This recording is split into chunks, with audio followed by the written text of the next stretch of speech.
Bah humbug, secret keepers. 'Tis the season for games and friends and family.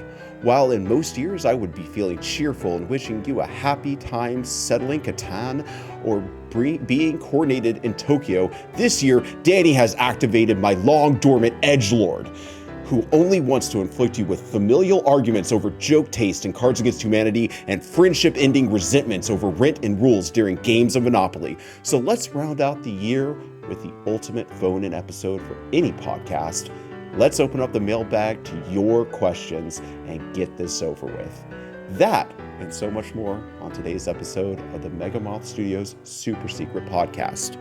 Shh! Don't bother telling anybody about it. Because it's not worth it.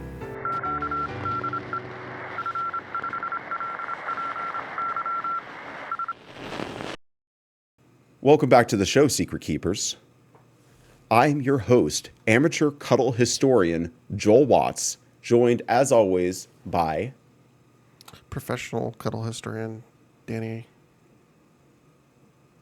I really would dispute that argument. You know, I think we could go to the mat on some facts, but we'll see. And this week, Danny and I, are going to be opening up the mailbag to your listener questions, and we're also going to ask each other a few burning questions to get us into the holiday spirit. Now, since it's a mailbag episode, Danny, I'm going to ask you, are you ready for the questions of the week? Yes, I'm ready. Yeah, there's those braces getting in the way again. Let's start out with a nice holiday, just seasonal mood setter. Simple enough. Danny, what is your favorite holiday beverage? My favorite holiday beverage is probably eggnog. Okay. My brother's a big fan. He is. Well, yeah, Steven. Steven's a man of great taste. Yeah, he is. I think he would buy it year round. It's just that it only is really available during the holidays. I wonder if he's available to be a podcast co-host. He would be very, he wouldn't bring the same edge that I bring to the show. I agree. You bring a lot of edge. Okay. You're definitely the Lord of Edge. Well, maybe a Christmas miracle can happen that'll really dull that edge and really turn me into just the warmest, most gracious co-host of all time. But I doubt it. I'm not counting on it. Yeah, I'm not. Yeah. I'm not counting on it. All right. If you're looking for your Christmas chair, I think you're going to be living on the edge for a long time. Yeah, I think. Okay, so my favorite holiday beverage, I'm going to go with a naughty and a nice. You know, just to balance things out. And my naughty isn't that naughty, but you know, I'm not a big consumer of alcohol around my family. I don't know why, but I tend to do most of my drinking with friends. Or alone. Yeah, pinch poke, man. Now you got to take a shot. I wish. I actually thought about having a drink during this episode, like a beer or something, since it's our holiday episode and we're kind of getting loose, but I decided against it. But I do love, if it's cold enough outside, a hot toddy is just an amazing holiday beverage. I would say I can't get enough of them, but there's definitely a limit on how many I can drink in one go. But if you're even feeling a little bit of the sniffles, the sinuses that come to you during this time of year, the seasonal cold, it is the go-to beverage. Especially you put some honey in there, local honey, you're going to be feeling good. And when I'm with my family, when I'm just feeling festive, I can't go wrong with a hot cocoa, properly made with some milk. So yeah, what else do you put in that? Well, marshmallows, of course. Nice. Are they from Marshmallow? You know what? I can't wait to get some Marshmallow branded marshmallows. That's a space of the market that we really need to push Curvin into, infiltrating with his game. Yes. Curvin, you need to get into the marshmallow game. Yeah, Minecraft didn't make $1 billion just selling a video game. They made $1 billion selling T-shirts and toy pickaxes and things like that. Novelty torches. I want to see Curvin become a billionaire selling marshmallows. Yeah, he could be the emperor of marshmallows. I could totally see it. Yeah. King of the marshmallows. Buy and sell little folk like us. All right. Well, that was the first question. But guess what? today's episode is going to be made up of all questions. Yes, all questions. Or maybe I should say, whoops, all questions. Whoops. So, Danny. Whoops. Yeah. Let's do a little bit of back and forth. I have a couple of questions that I personally wrote and listener questions, and you have. I'm imagining your side is just going to be one long something random where I'm just going to be tormented by question after question that is impossible to answer without getting canceled in the comments. So hopefully, yeah. Let's see if I can wade into your waters of despair. What is your first question for me, or for us? Explain the origin of eggnog. Explain the origin of eggnog.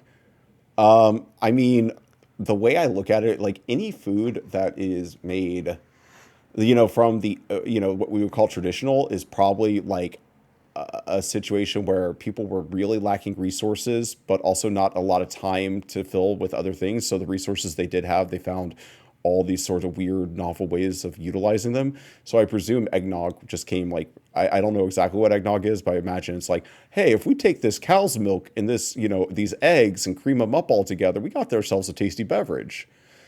You heard it here first. Yeah. I mean, that's like how I assume most things came about. With milk and eggs?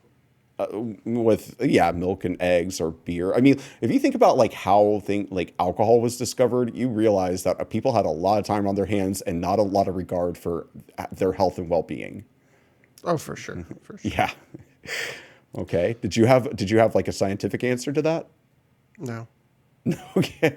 I just figured your answer would be sufficient for the audience. Anyone out there who was wondering now doesn't have to Google it or ask ChatGPT. They can just say, I heard once on a podcast that it was just some person got some milk and some eggs and mixed it together. And yeah, I'm actually use that butter churn, like that you'd have to do this on. For those listening, Joel is engaging in some very inappropriate hand movements. Yes, I mean, there's a reason that I think that butter churn was the entertainment of, pre-colonial or our colonial America.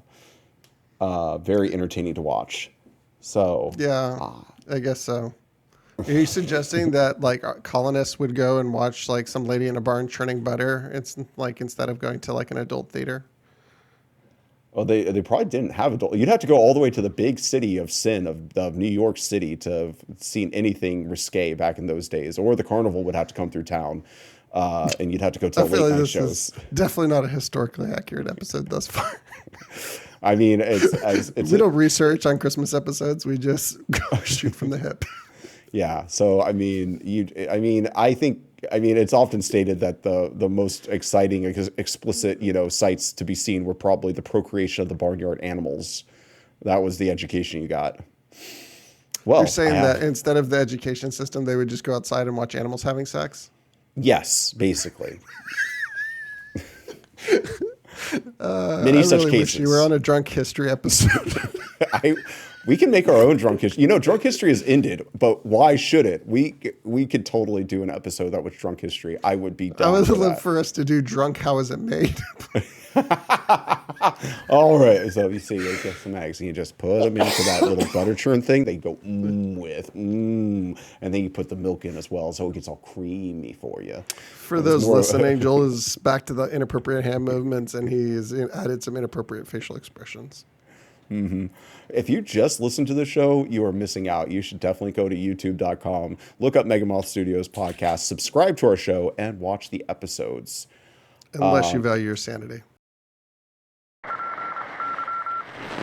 Ever dreamed of embarking on legendary quest, unlocking hidden secrets, and discovering untold riches?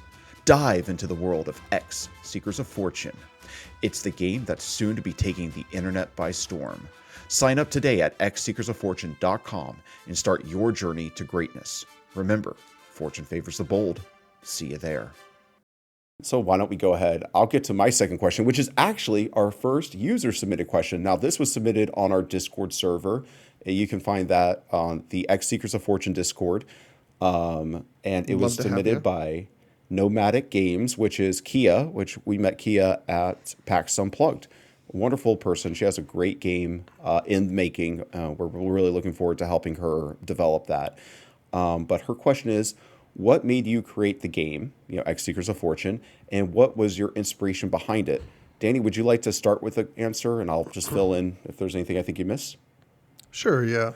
I think I wanted a creative project in my life again. Spent a lot of time in my 20s being creative, specifically with filmmaking, and I enjoyed the aspect of filmmaking I enjoyed the most was just the collaborative aspect, the fact that you're not working in isolation. I'd spent most of the last decade writing a science fiction novel in isolation, and as much as I enjoy it, it's not it's not collaborative. And I had been playing a lot of Magic, but there weren't a lot of people in my life that could get to play Magic with me. So I was like, I want to try to make a game that gives me the like nice Magic itch scratch feeling, while also being something that I feel like I could get my brother to play with me, get my parents potentially play with me. And so then I just kind of started thinking about like what would a game like this look like, and what kind of games could I get them to play with me already.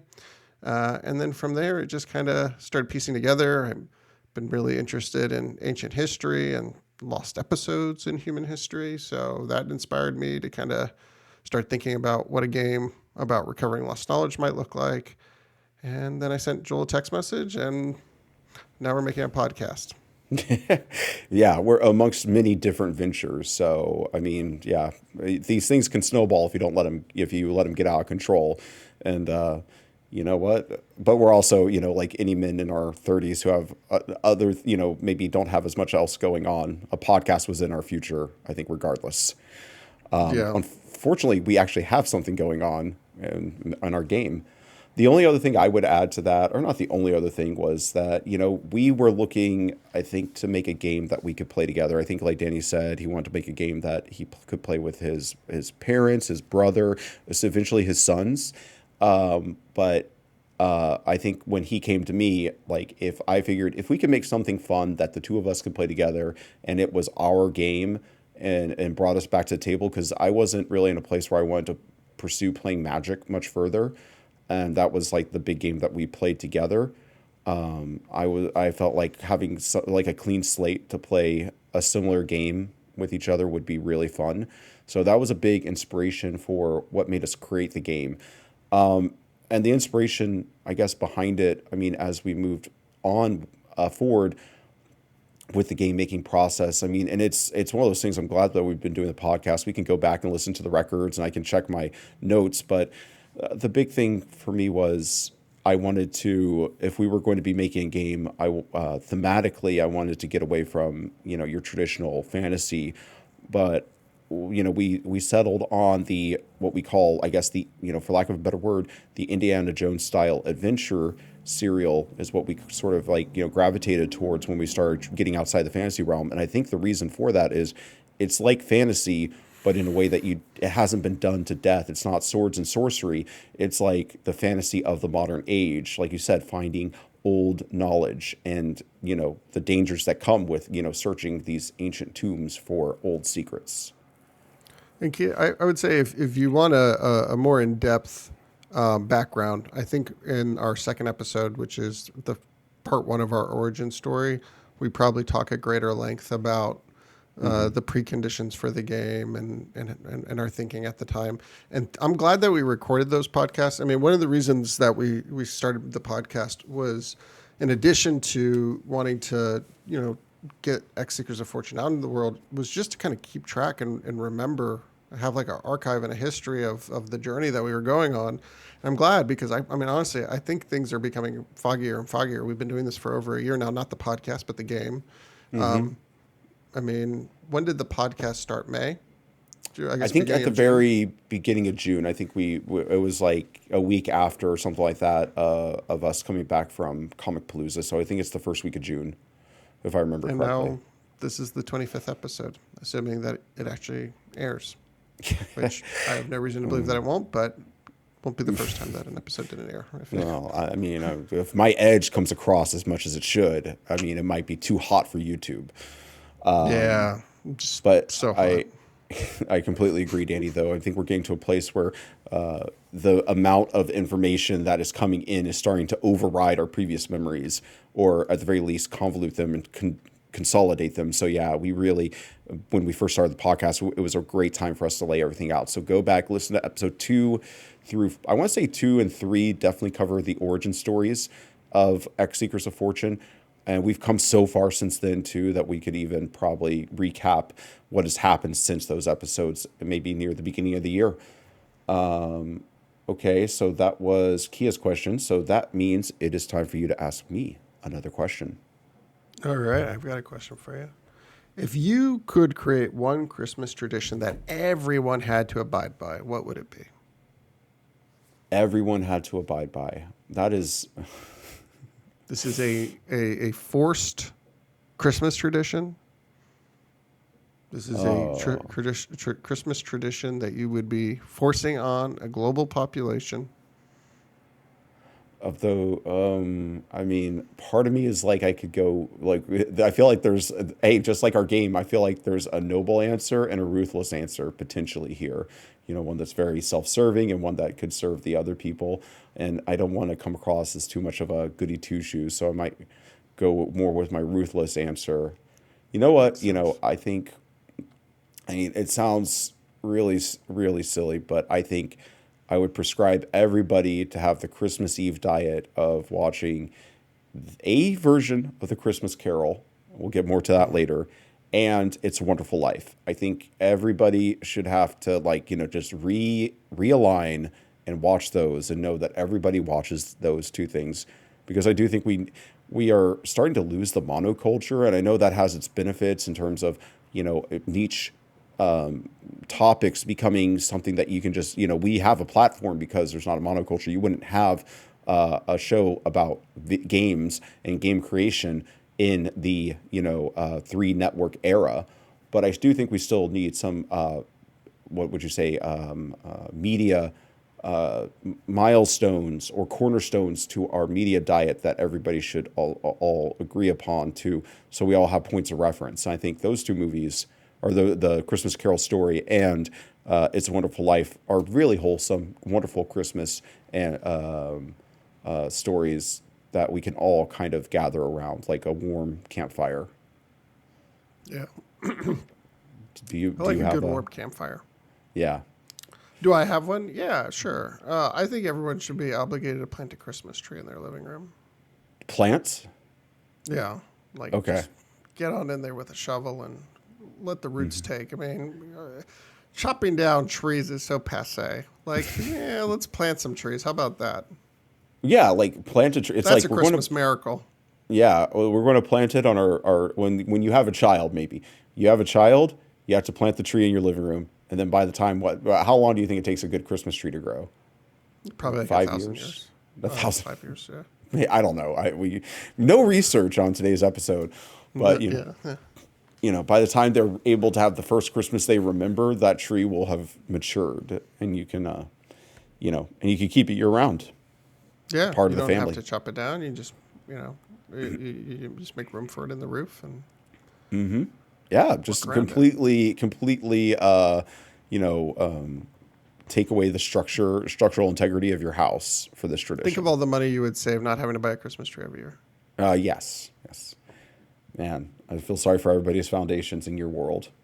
So, let's bring it back over here. I got another one of my Christmas-themed questions for you, Danny. Just pretty simple, but also, you know, maybe a little nostalgia. Maybe bring up some good memories. Maybe bring up some sour memories. But what was the most memorable gift that you ever received, specifically for Christmas? Let's count out birthday gifts. I think probably when we were kids, we got like a TV with a VCR combo. And I think we were probably like 10 or 12 at the time.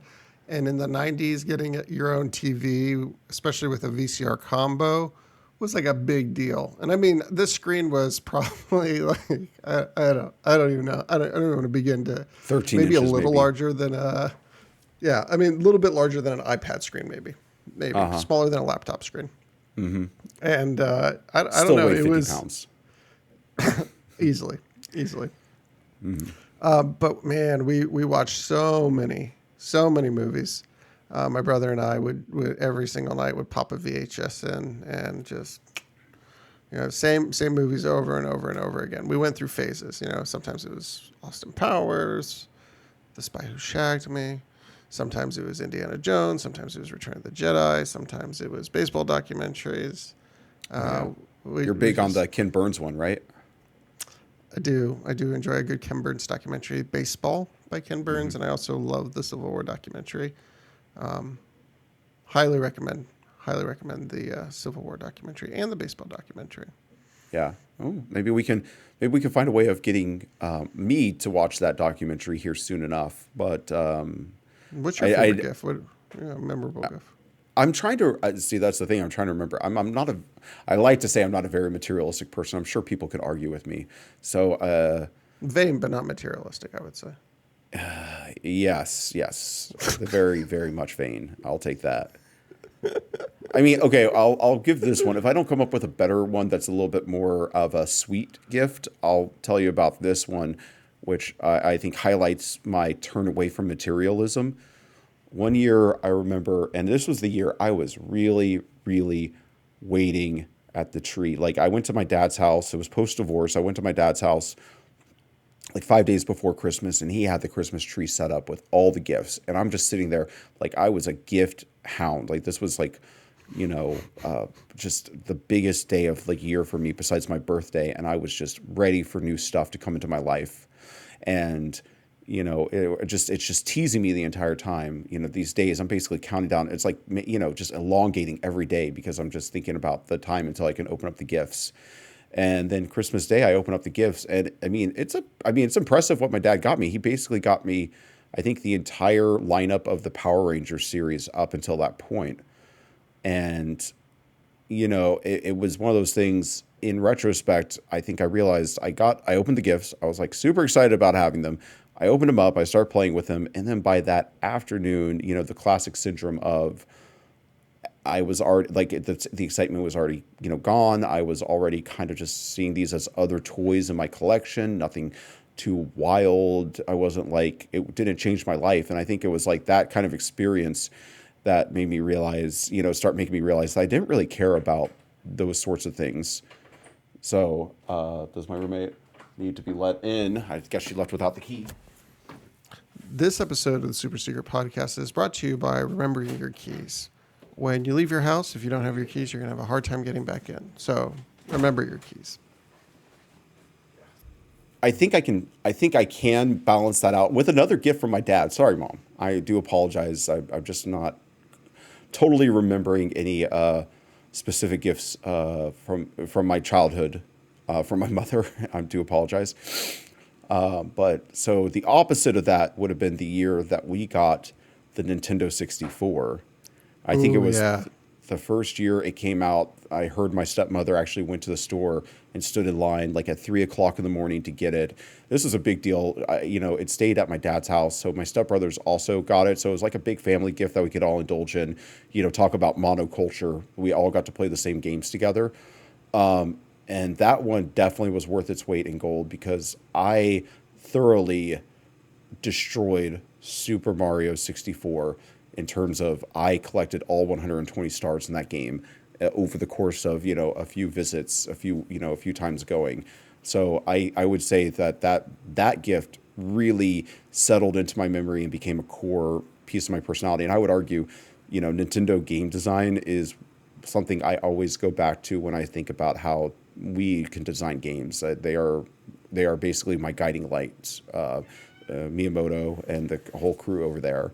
So, yeah, I would say the most memorable in a positive way was definitely the Nintendo 64. That's a good one. I remember getting our Nintendo 64. We enjoyed quite a bit of Nintendo 64. We played a lot of wrestling games on Nintendo. Those were always fun. Every now and then a little SmackDown is a good time. Yeah, we had there was the classic hockey game that had a fighting mode, and so that was like how my stepbrother and I and our family would get into the fights in the early days when there was limited selection. But it basically, like, every weekend that I would go over to my dad's place, my stepbrother and my brothers would stay up, and we would play like GoldenEye 64, Bomberman 64, and like Mario Kart. It was like guaranteed. We would play those games over and over again. Probably because my stepbrother was so good at them, he knew he could trounce us. But it was still a big, big wonderful, time. It really seared itself in my memory. And of course, then 64 gave way to the era of GoldenEye, which was some of the best LAN. We played GoldenEye on LAN, right? Or was it a different kind of way of connecting? Well, I think Halo is what was the first game you could do LAN, which LAN means like you have multiple consoles all connected together, so you could exceed the amount of players per console. GoldenEye couldn't do that, but still, it was the first time you could have like a 4-player free for all, because they had the 4 controller slots instead of just 2. So it was still like the first like big for the time multiplayer game. Now we consider big to be like 100 players playing a battle royale style survival, but back then 4 people, that was too much for you to contemplate. You had to think about 3 other people while you were on that map, where they're going to come at you from. There was a time GoldenEye was the pinnacle of fun. Yes. I mean, and it was a reigning champion for a long time. I think basically it was only usurped by Halo, and Halo was quite a few years later, if I remember correctly, like 2000, 2001. I don't remember, but I do remember Halo. Yeah, I remember like one of my first memories with you actually was you invited me over to your dorm to play Halo 2 with your roommates. Yeah, Jesus. Yeah, we would sit in there. Those were the early days. I mean, because it's interesting, right? Like, we're in our late 30s now, and when we met, we were 18. I think, 18, right? 19, something like that. Yeah, I think 18 because I think that we met our freshman First year semester. of college within the first month or so. Right? yeah, that's true. So 2004. Next year will be 24. It will be 20 years. Holy smokes! And, I don't know how I would love to know what our 18-year-old selves would think about how we aged. Also, like, how surprised would they be that we're still friends 20 years later? I don't. I mean, I would probably be surprised because I never really had friendships that lasted, this long. Like, I only have one other friend that I could say is I'm still in contact with. That's like beats you. But yeah, for the most part, like, usually my life turns like when people move or take new careers or do things like that. That's usually like when I say sayonara, and they at this point become Facebook friends.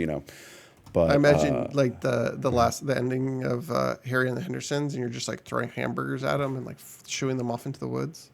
yeah, Do that to someone? probably maybe not so dramatically, but I'm sure I've had some people that I've had to, give the old yeller, well, not the old yeller treatment, never mind about that, but possibly a knowing cold shoulder to, kind of sever Did you things. just cop to offing some people? Danny, they were rabid. I couldn't have them in our culture. You just got a man got to do what a man got to do. Talking about. We had to give Will a little holiday beep action. Yeah. So, those are pretty, that definitely stirred up the nostalgia for me. I'm starting to feel a little bit more of my old Christmas joy, but I'm going to fight that with a little bit of edge coming in, because I guess there is no God and existence is meaningless. Yeah. All right. Yeah. Let's definitely bring on the edgelord today. Also, these sweaters are so hot. Yes, we got to. This might be a short one because we're just going to be rushing through to near the end. So let's get to the next question, shall we?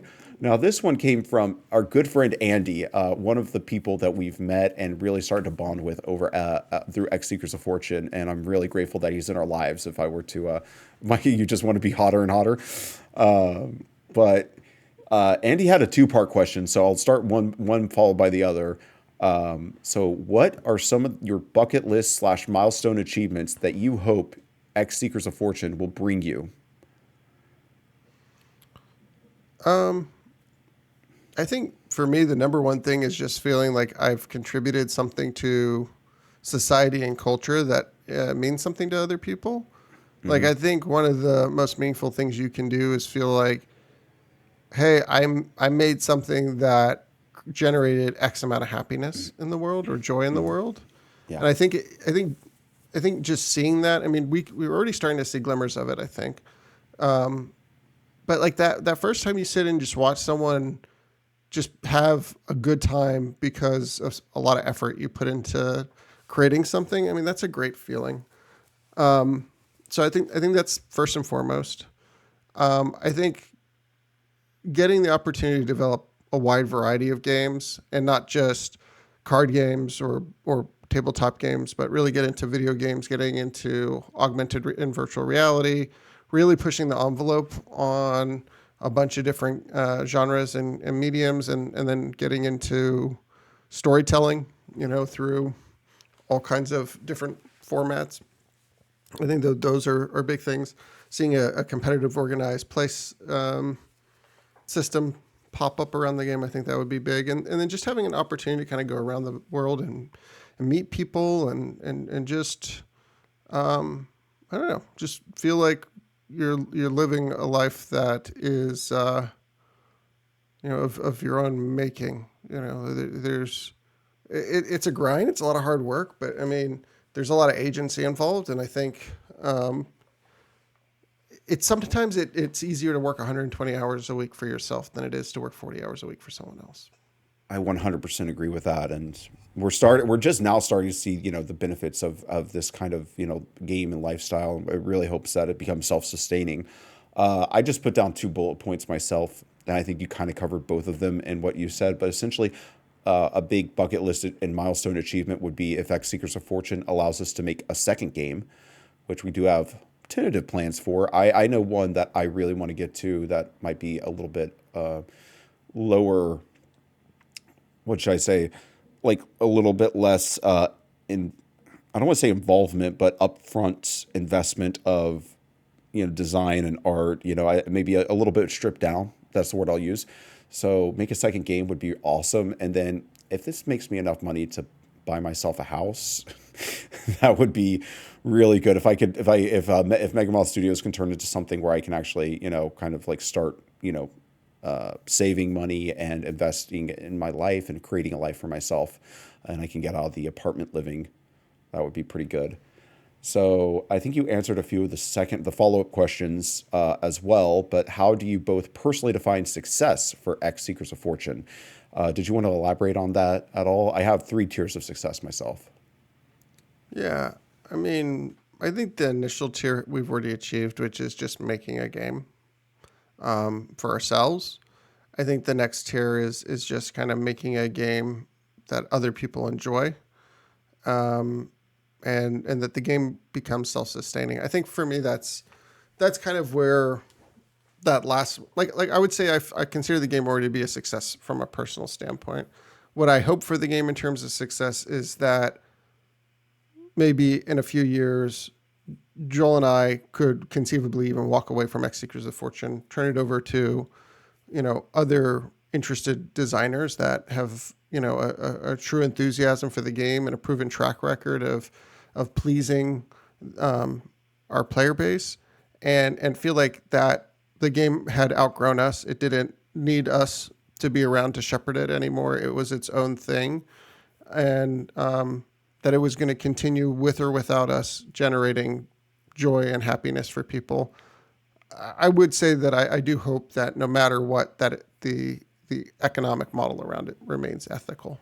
I don't know how I would feel if I saw it become something that I felt like was predatory. Yeah, I agree with that. And I think fortunately with the setting that we've set up, we can hopefully,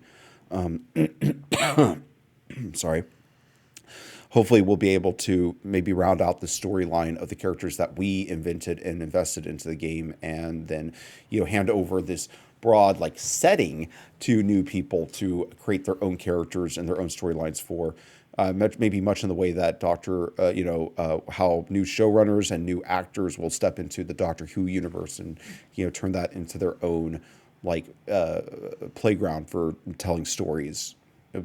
Just maybe without the centralized Doctor character, but still, well, we can see where that can go, and we still have a long time to get that all set up for handing off the game to somebody else.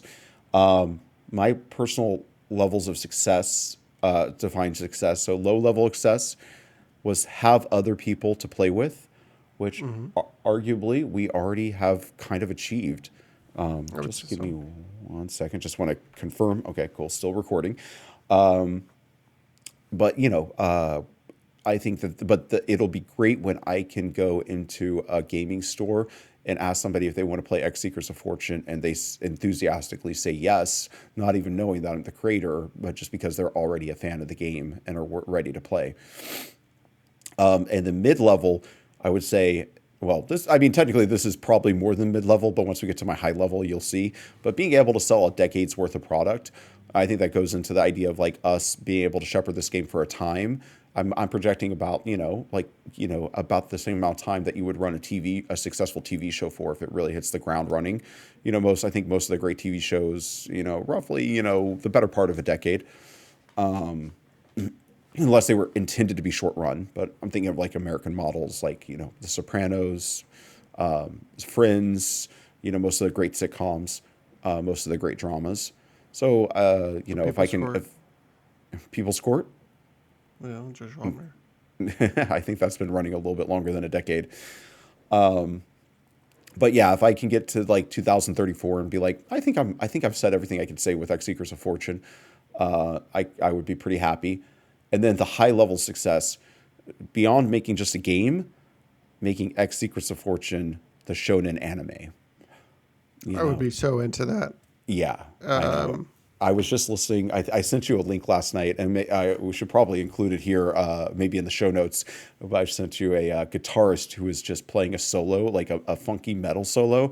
And So when I good. was listening to him, I was like just imagining like like I said, the shonen style anime with like the camera zooming past characters who are standing in fields with the wind blowing and running across the screen. I was just picturing all of our characters, in the intro to that, listening to that guitar solo.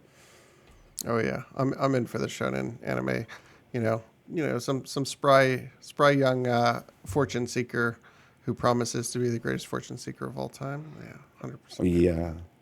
Well, we might have to come up with even a new story and new characters for that version of the story. I think we would, Joe. Okay. So, Danny, I think it's your turn. Do you have another Christmas present for Sure. me in the form of a question? If Santa has a questionable vice, what would it be?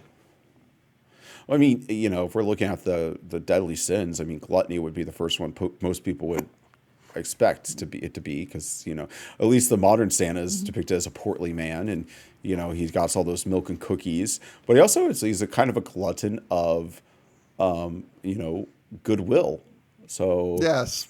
but I guess the other side of the coin is that he could be quite slothful. The idea that Santa only works one day out of the year, as people say. But as you know, with product launches, as we know now with product launches, making one magical day of the year kind of requires 364 days to get prepared for it. Do you think he pays the elves? I mean, I think he with cheer and jeer and magical mystery, he pays the elves. There's not like any collective bargaining at the North Pole. I think Probably. It's like, I mean, why did Herbie want to be a dentist? To escape, to create his own life for himself. And what was he? He was ridiculed for wanting to build his own life with his own skill. No, you are you must talking be about part of the Herbie, system. the Volkswagen? No, Herbie wants to be a dentist from the Rudolph the Red-Nosed Reindeer. Oh, I thought you were talking about the love bug thing or whatever that was. Wasn't there like a car named Herbie at some point? Yes, something like Herbie. But yeah, you're right, the love bug. And I could be getting the elf's name wrong. Maybe it's Hermie. I just know Who that knows? Rudolph the Red-Nosed Reindeer is one of my stepdad's favorites, and he quotes that line all the time. Herbie wants to be a dentist. So he can correct me. Joe, leave a comment if it's just down below while you're watching this on YouTube. Just scroll down. You can leave a comment and remind me who that elf's name was. And let us know in the comments as well if the listeners would like there to be more stories about cars becoming dentists. I would like to see how the teeth extraction works. Pixar, call me. I've got Cars 5 for you. Those cars have teeth. You have to imagine there's a dentist in their ranks. I apologize. I have to get back up because I think there's a alarm going off somewhere in my room. I think my other phone turned on and is alarming. So I just want to turn that off so I can concentrate on what we're saying. This episode of the Super Secret Podcast is brought to you by additional phones and poorly timed alarms and leaving objects in the other room. Wait, so you asked me what was Santa's vice. Did you have a thought on Santa's vice? I mean, I guess forced labor. No ethical consumption under Christmas joy. I feel like it's like the equivalent of like, it's like you're like, oh, look at me. I'm a really nice person. I'm going to feed the poor. But then you find out they're like feeding them like people, Yeah. It's, it's like, oh, I give toys to the whole world that I make with my elves that are working with dubious consent. Yeah, and are bullied out of pursuing their own dreams and autonomy. Yeah, I mean, I don't even know what else an elf can do in the world anymore. Is there other places where elves can go now, or is it all the North Pole? I mean, according to the Will Ferrell movie, they can go to New York and work in a toy shop. Yeah, I guess that's true. I'm Yeah. surprised you don't see them in the South Pole. Maybe the penguins ate them all. Well, maybe we can do an investigation, go to the South Pole, see if we can find some We are elves. definitely doing that. I can't wait. I'm super into going to the South Pole. Yeah. Okay, Danny, I think I have another question here for you. This one was... Oh, yes. This was one of mine. I'm going back. So I'm flip-flopping between user-submitted and my own questions. This is a Christmas question. What components make up the perfect Christmas day to you? What components make up the perfect Christmas day to me? Yes. I think opening presents with children. I don't necessarily need to open presents, but I enjoy opening presents in the presence of children, having a stocking, there being a Christmas tree, some sort of morning breakfast, lots of Christmas music, family. Family is very important. And just feeling like it's just a day of being together and spending time together. I mean, that's basically it. That's Christmas in a nutshell for me. I can't, I can just give you a hell yeah, brother on that one. I can't really think of much to add to it. I mean, I would like to have my little guy with me this year, Winston, but I don't know if he's up for traveling. You should get a baby Bjorn and just... Yeah. Oh. Now, the last time I traveled with Winston in a car, I had a cat carrier and somehow he still managed to get out of it. And I was so worried that he was going to get under the pedals. And I was just traveling across town, let alone, across, from city to city in Texas. I mean, the only other thing I could think to add would just be a good meal. Like it should be second Thanksgiving, basically. You should get a big old plate of food. What kind of food do you like? On Christmas, I mean, Christmas is, I guess something beefy. I feel like I try to avoid red meat most of the year, but I feel like Christmas is a very beef centric. Like a stew would really go well on Christmas. Yeah. Yeah. So I think that would be Christmas stew. Oh, now I'm hungry. I didn't eat too much today. Made of candy canes. Candy cane stew. Closing the door to treats, though, I think that's a big thing for Christmas Day. Treats just sneak in from like Thanksgiving through Christmas Day, and it's hard to not eat them. But you have to say, okay, going on a treat diet. At least that's my opinion. I'm only going to eat treats. That's all. It's a treat diet. I can only eat treats. Yeah. All right. So, Danny, do you have another question for me? I believe you said you had 10 total, so... I do. I'm just trying to decide how many of these I'm actually going to get to. Okay. What would your ghost of Christmas future be warning you about? Lung cancer? Fair. Yeah.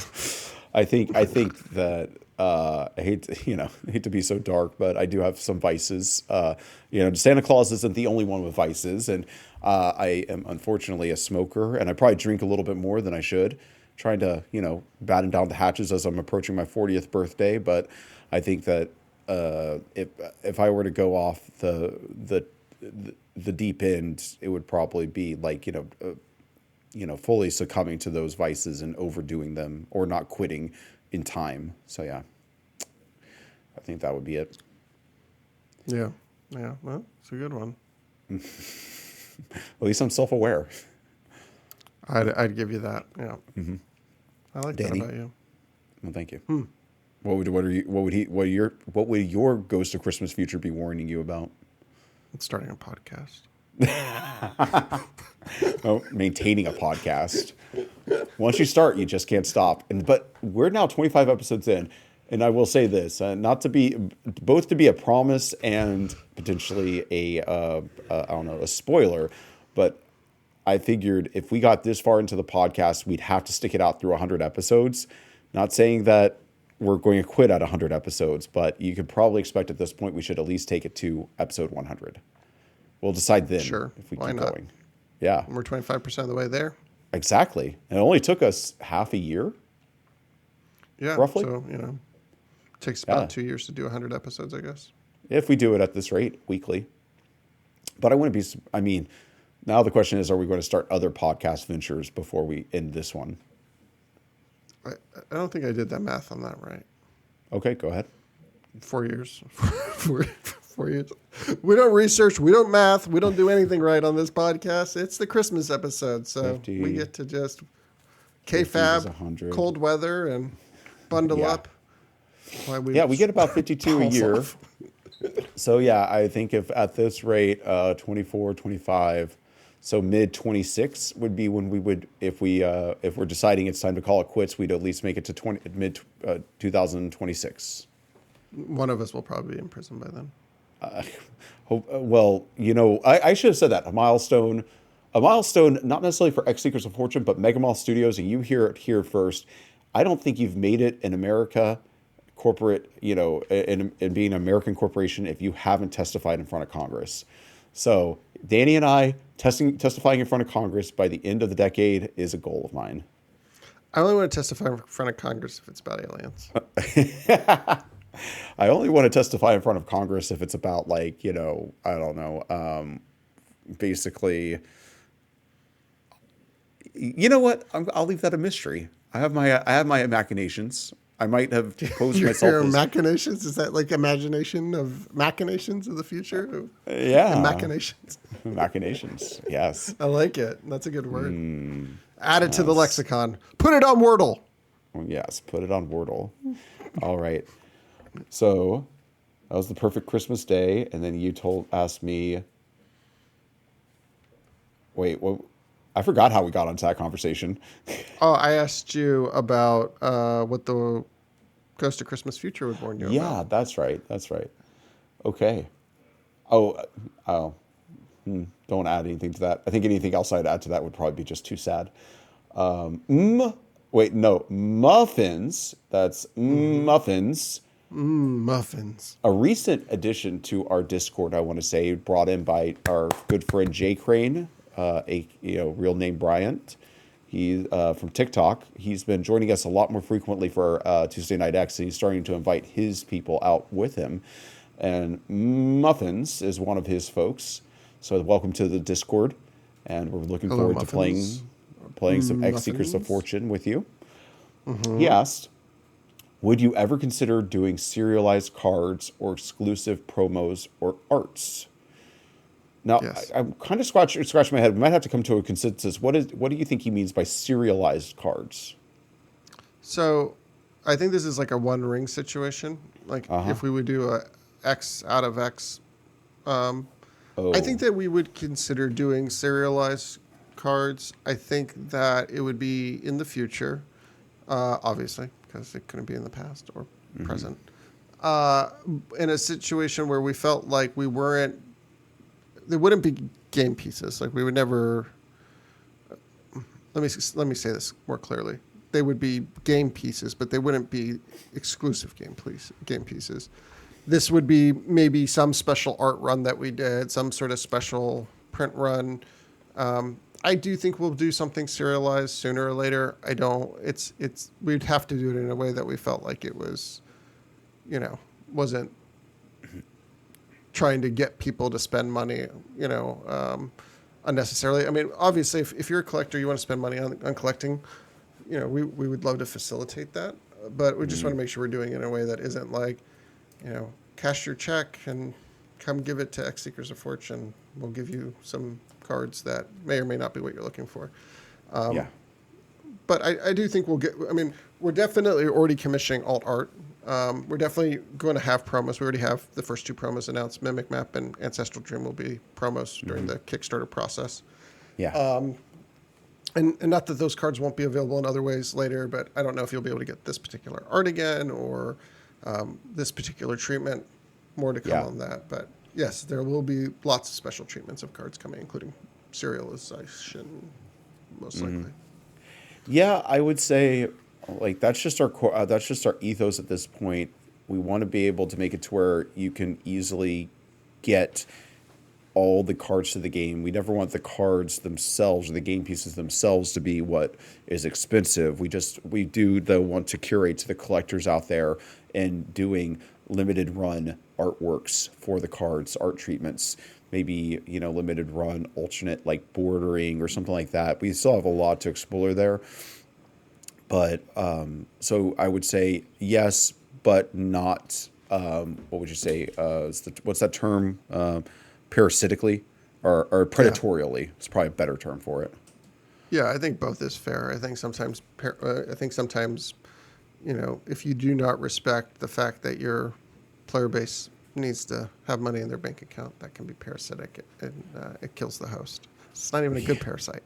We aim to be the best parasite. Mm-hmm. Yes. The type that makes you like better, like, we eat your excess calories and, make it to where you don't gain as much weight. That's a good parasite, right? Just to be clear, for anyone who's paying attention to these sorts of things, we are not technically claiming that playing X Seekers of Fortune will help you lose weight. We're just suggesting that it may eat your calories. Yeah. But this has not yet been tested, so. Yeah. I think the first thing that, we were very optimistic about this a few months ago. We're hedging. We're being a little bit more cautious about making too many promises. But one of the ideas that we had is we have, what would you say, 5 artists working like on our card art. Wait. Mm-hmm. Nate, Azid, Melissa, Danielle, Slobodan, Danielle. So 5. So Daniela. So we were really hot on the idea of it would be awesome if each one of them could do their own artwork of each card, so that each artist did all 36 cards, and maybe have it depict especially the relics at different like times, like maybe like when they were first minted, when they were lost, buried in the sands, things like that, to tell stories, so that way you could collect a binder and have like, the cards right next to each other, all the same card but the different artworks. Now that might be a hefty stretch goal for us to hit at this point. We're not even sure if the time constraints would be there for us, but it would be cool if you could have like your Action X deck just be one of the artist renditions, so that all the cards had that same artwork finish to them, because they all have their own personalities and how they do the art. A big piece of what we're trying to do with X Seekers of Fortune is give you an opportunity to play a game that you want to play the way you want to play it. So that extends to the card art and treatments that you think are coolest. We want to give you options. What do your leads look like? What do your Action X cards look like in the future, if that's something that people are interested in? We absolutely would love to give artists more work and commission alternate versions of basically everything. Yeah. Well, Danny, do you got at least one more for me? I have 4 more. 4 more that I would like to ask. Okay. Because I haven't even got to the heavy hitters. Oh, wow. Well, just so you know, I think I'm down to one more question. Did I miss one? Yeah, I have one more prepared question. Do you want to ask it and then I can just steamroll you with 4 questions in a row? Or do you want to save it to the end? I feel like it could go either way. So why don't I just go ahead and ask my question? That way, in case it's a dud, we can just like sweep it to the side. because it was kind of a cheeky question because I think we've had this conversation when we were talking about what Christmas episode we could do months ago. I had an idea, and so my question for you is, why is Charles Dickens' A Christmas Carol the best story ever written? It's not. I mean, I don't know. It Yeah. makes people feel like poverty's not bad. I don't know. Yeah. Yeah, I had a feeling it wasn't going to be a stellar question from that end. I mean, for me, it's been, it was kind of like setting myself up for a soapbox, but, I watch it every year with my mom, a version of it. I'm trying to find I meant to find a new version for us to watch this year because her go-to is like, I think a 1950s rendition. I really need to get my history down on this. I would like to do, now that I'm a podcaster, I think one of my podcast ideas would be just to review every version of A Christmas Carol.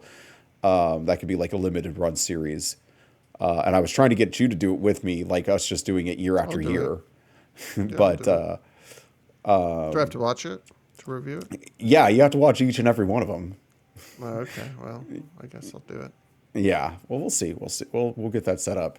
Can't promise my eyes will be open. For me, I think just, and I would say that for me, the idea of like reflecting upon one life, having your eyes opened, I'm a fan of certain kinds of eye-opening experiences that you could do, and I feel like maybe those ghosts could be replaced with substances that you can consume to sort of like bring your life, get yourself some perspective on your life. So I think it's almost like the proto possibly trip narrative in some ways. Maybe Scrooge just did eat something a little, moldy that that caused him to have like an amazing trip one night that turned his life around.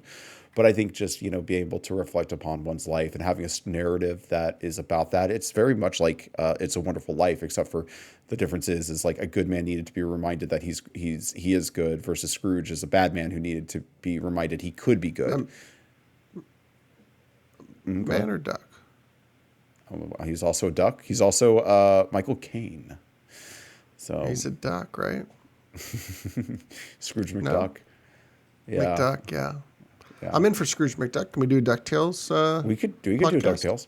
DuckTales. And I almost don't want to give away the big secret, but I think actually one of the best, at least when it comes to hard hitting, I mentioned Doctor Who earlier, and I want to say the first season of the Matt Smith run is the Christmas special is basically a Doctor Who Christmas Carol, where he basically plays the ghost of Christmas past, present, and future, or at least enables the experiences to give the Scrooge character like their perspective. And I think it has the most hard-hitting, best version of the Ghost of Christmas Future.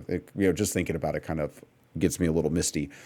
But I'm sure if we do the podcast covering all the Christmas carols, we'll be sure to sneak in those the Doctor Who Christmas special. Sweet, I'm in for that. Okay, so you said you wanted to steamroll me with 4 questions. Yeah, I've got some good ones coming up here. Mm-hmm. Okay, you ready? I'm ready. I probably will not answer any of these, by the way. Okay, that's fine. Does this count as something random, or do you have something else lined up for that? No, you can count this as something random. That's fine with me. Okay, cool. Okay. The New World Order has kidnapped you in the middle of the night, blindfolded you, stripped you naked, and lathered you with coconut oil. They ask you one question. Assume Santa has a rare disease in which he has become deathly allergic to allergic to cookies and milk. A new treat must be nominated for the jolly old fellow. What is your proposed replacement treat? Just trying to put myself in the mindset, like I'm imagining a bright light shining on me. I imagine at first it's not bright enough, so they take out the light bulb and replace it with a brighter light bulb just to like really intensify things. They're probably, suggesting to do certain mutilations to my favorite body parts. Naturally. Yeah. I would say, my favorite treat that I wish I had more often, it's like one of those things, It was a favorite of mine at the theater I used to work at. We had a hummus plate with pita and vegetables. I just loved making, spreading the hummus onto the pita and then putting it was carrots and not carrots and celery, and just creating like a little pita sandwich with carrots and celery and eating that with the hummus. It was delicious, and you know what? It always gave me energy. It made me feel like $1,000,000 coming out of it. So I feel like for Santa to get through his night, he'd want to have that combo. If it hits him the same way it hits me, he'd be able to sustain, delivering presents to every child in the world. And have some leftover energy for the collective bargaining when he gets back to the North Pole. Yeah, though, because he got to squash some elven unions that are coming up. He has all the was it all the propaganda to make sure those elves stay nice and not on the naughty list. Yeah. Okay. What if he does layoffs? Lay him right, off into number the 2. Atlantic Ocean. Speaking of the Atlantic Ocean, a plane crashes in the ocean. Everyone on board dies besides you and one other person. After 70 days at sea, you wash ashore or on a remote island and vow never to eat another human again except for under extenuating circumstances. Of all the characters in fiction, who would you most want to find yourself under the mistletoe with? I knew you were going to ask me this one. All the characters in fiction. I mean, it's like who's the hottie, right? It's kind of like that. I mean, I would love to be able to romance a woman as, both as beautiful and as strong in character and personality as Joan from Mad Men. So I'm going to go with Joan. She Nice. she could hold her own. She had a soft emotional core, but she had definitely put her armor up. And I just love that kind of character that kind of woman, especially who, knows how to, bat off the bad, negative attention and stay strong, but at the same time still has a heart. I'm definitely more of a Peggy than myself. That's probably why we can, coexist as creative partners. We're going after, different, we in our Different romantic ways. lives, we're going after different types of partners. Yeah, that's accurate. You've been in a vegetative state for 250 years. When you wake up, you realize while unconscious, a cult has formed around you, with its core belief being that you are an infallible reincarnation of Theodore Bundy. For the first 30 days upon awakening, you are made to watch one video on a loop in which a miniature horse is meticulously dressed up as a construction worker and then subsequently undressed. What is the media property that has never done a Christmas special that you would love to see a Christmas special from? Well, first of all, I do want to say, Danny, as somebody who's recently, not to toot my own horn, but I've recently gotten through Infinite Jest in an audio format. I will say I didn't read it. You would probably enjoy David Foster Wallace's non sequitur style of writing. That sounded like you just read me a passage out of Infinite Jest. Okay. What media property does not have a Christmas special that I would like to see them do a Christmas special? Which is tough because almost any media property in America that goes past one season usually has some Christmas episode, right? I mean, Community had plenty of multiple Christmas episodes, Christmas specials, which is probably one of my favorite TV shows of all time, especially in the comedy genre.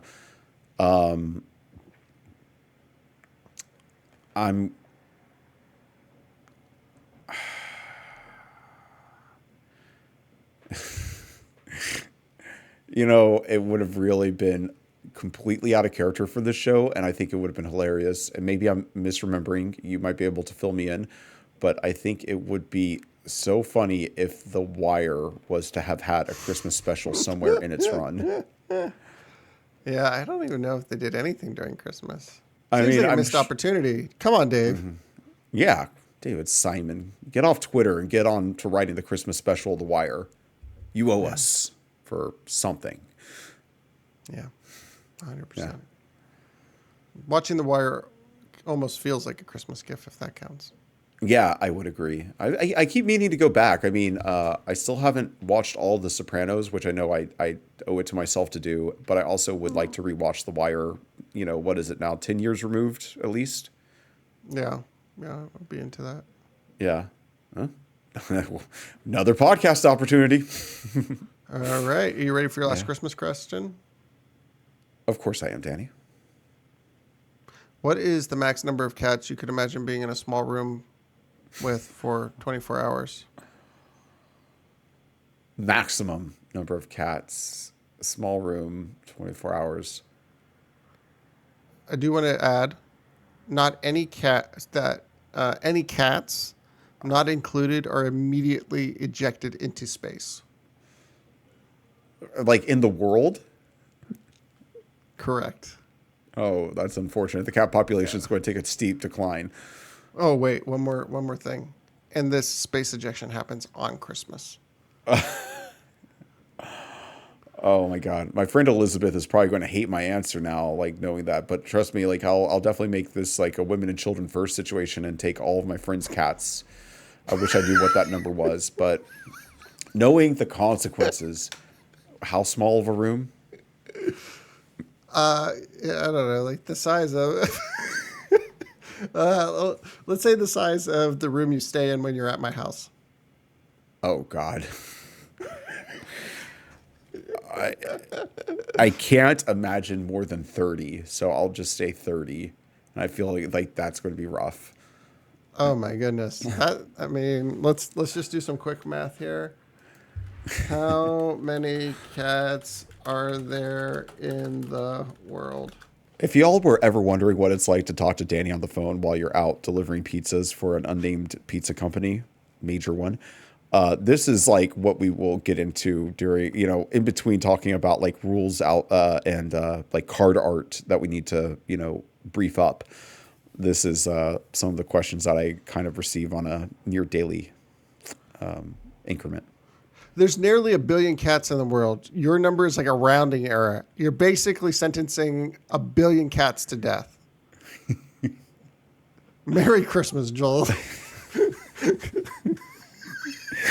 I mean, I have a feeling the cat population, they'll instantly become an endangered species. Well, how about this as for quick math? How many, even if we're going unsafely, like, or not even all the cats survive. Like if you fill that room completely with cats, because it's the room you're in now, right? How many cats do you think could even fit in there? Easy and not. You just have to invent a shrink ray. That's what I would have thought of because I care about cats. I wouldn't want to see them get ejected into space. No less. Yeah, I forgot. If we have a device that can eject all cats into space, then we definitely have a shrink ray also, and that's the limit of my imagination. Clearly, so. Yeah. Well, also, why did you eat that guy? What are like extenuating circumstances for the future that you would eat the person again? Why'd you leave yourself that opening? Some people would just be fine saying, "I'll never eat another person." You're like, "I'll never eat another person unless there's some extenuating circumstances," which is basically the same as saying nothing. Because hopefully you're only eating people in extenuating circumstances. Well, I presume that I would have. The reasoning for that is when I ate that person, I got a taste for people, and I legitimately had a craving that once I get back to human civilization, I'm going to start finding people to eat. But B, I was thankful enough to a higher power that I said, only if I'm really hungry, because I obviously got to the starving condition, and I knew how bad that was. So only if I get back to that starving condition will I give into this newfound craving. I won't just go around eating people for pleasure. The crazy thing is, like, when you landed on the island and looked at the raft, like, all of the emergency food rations were intact. Yeah, but those only lasted so long, and it was kind of getting stale. Like, how often can you just eat, like, I don't know, what do they have, like, dried cucumbers? I don't know. No, they have, like, burrito bowls. Burrito bowls, yeah. They're dried burrito bowls. Yeah, It's like, how many times can I have a dry burrito bowl? I really wanted to spice things up. I mean, you got to put some protein in. Yeah, you succeeded. Mm-hmm. All right, Danny. Well, did you have any other accusations you wanted to launch at me, or should we get into the ending of the episode?